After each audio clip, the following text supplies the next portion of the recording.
Hello, good morning. Today we are going to discuss a topic stress concentration. Myself, Mr. Yogesh Shivraj Kamble, working as assistant professor in Sharad Institute of Technology, College of Engineering, EDRA.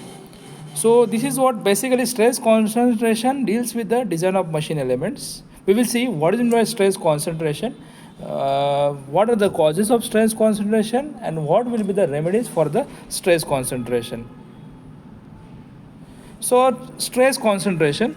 So, in the design of machine elements, the following three fundamental equations are used. So, these are the fundamental equations. That means, suppose we want to find out the tensile stresses or compressive stresses for that one, sigma T or sigma C is equal to what? P by A. That means load divided by area. Next one is what? That is what sigma b. Sigma b means what? Bending stresses. Suppose we want to find out the bending stresses, whatever acting on the component. So for that one, sigma b is equal to, it is what? Mb by y into I. So this is what comes from the flexor formula. So what is the flexor formula? Sigma by y is equal to m by I is equal to E by r. So E by r is what? Constant, and what remains? That is what? Sigma b.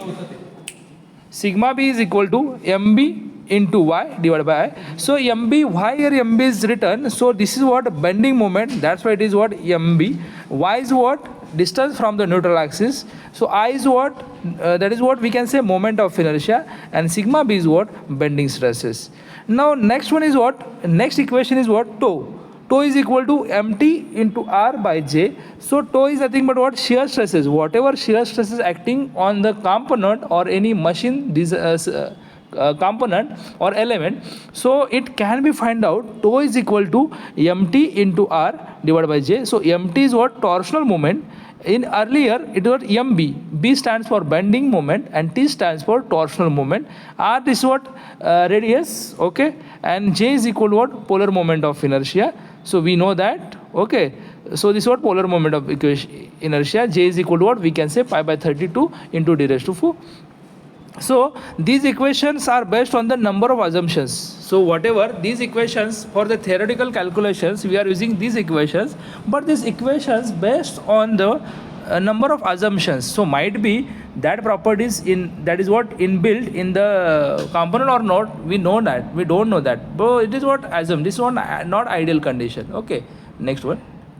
So one of the assumption is that there are no discontinuity in the cross section of the component. Okay, whatever assumptions we are going to take, so in that one important assumption is that there is no discontinuity in the cross section of the component. Whatever component is having, we are going to assume that there is no any discontinuity. But in actual practice, discontinuity and abrupt changes in the cross section are unavoidable due to certain features of the component, such as oil hose. We have to provide the oil hose, grooves, keyways, splines, screw threads and shoulders. For the, we can say, assembly purpose or for the special purpose, we are going to provide the oil holes and grooves for the component, keyways and splines, and screw threads and shoulders. So our assumption is what?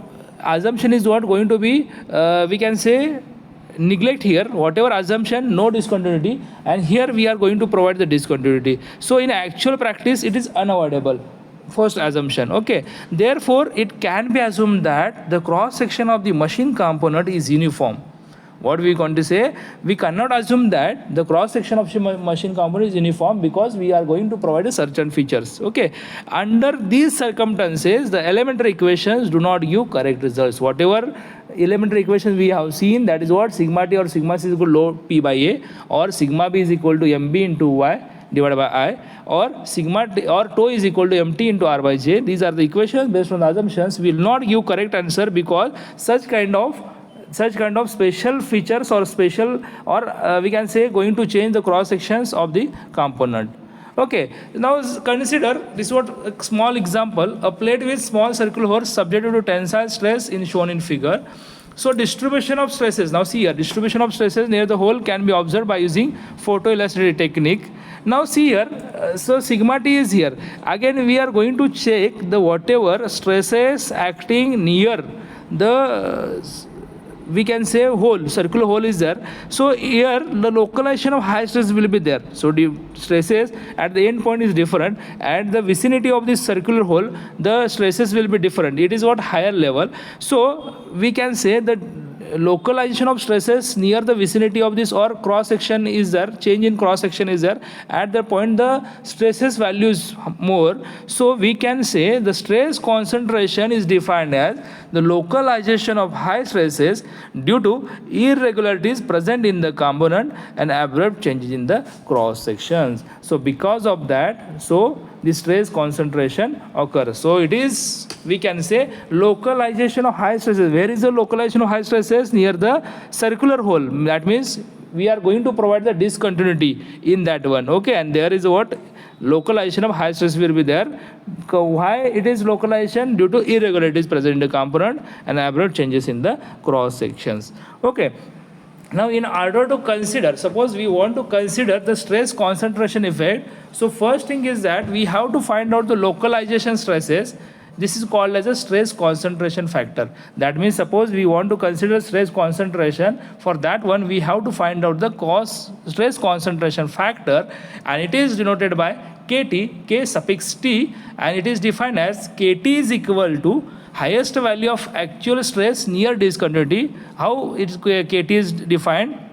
It is what highest value of actual stress near discontinuity divided by whatever nominal stress we are obtained by elementary equations. So it is what ratio of highest value to the nominal stress obtained by elementary equations. Or KT is equal to what? We can say sigma max by sigma naught, or tau max divided by tau naught. Okay, so sigma naught and tau naught are the stresses obtained by elementary equations, and sigma max and tau max are the localized stresses at the discontinuity. So this is what the stress concentration.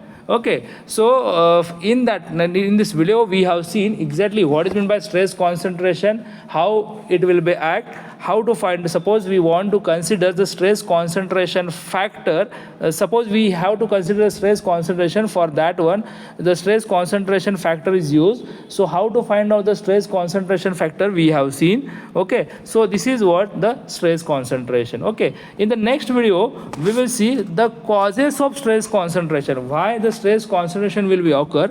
Okay, and afterwards we will see the exactly remedies, whatever remedies are there, because these are the unavoidable conditions are there, so we have to provide the solution for that one. So in the next presentation or in next video we will see on that one. Okay, so thank you very much for watching this video.